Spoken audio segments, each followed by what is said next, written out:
Assalamualaikum, jumpa lagi dengan saya nih guys. Ini kucing Aceh nih guys. Dia sedang mendengarkan pengajian nih.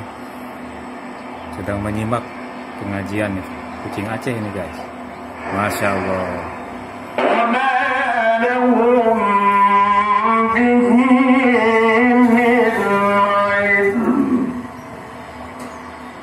Dia kelihatan menikmati nih suara pengajian kucing Aceh ini.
Masya Allah.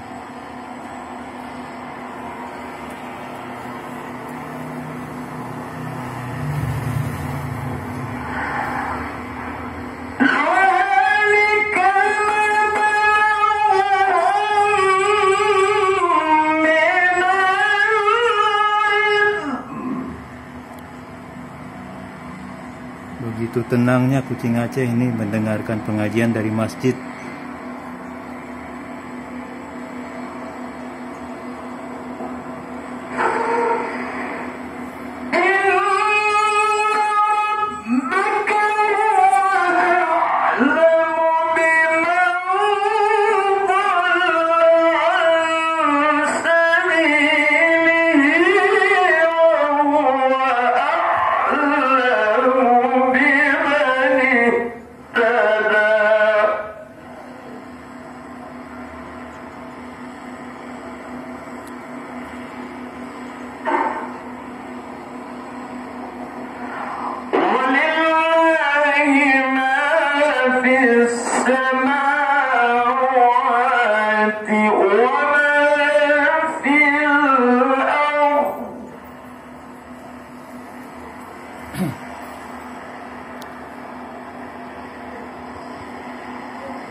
Oke, begitu saja informasinya. Assalamualaikum.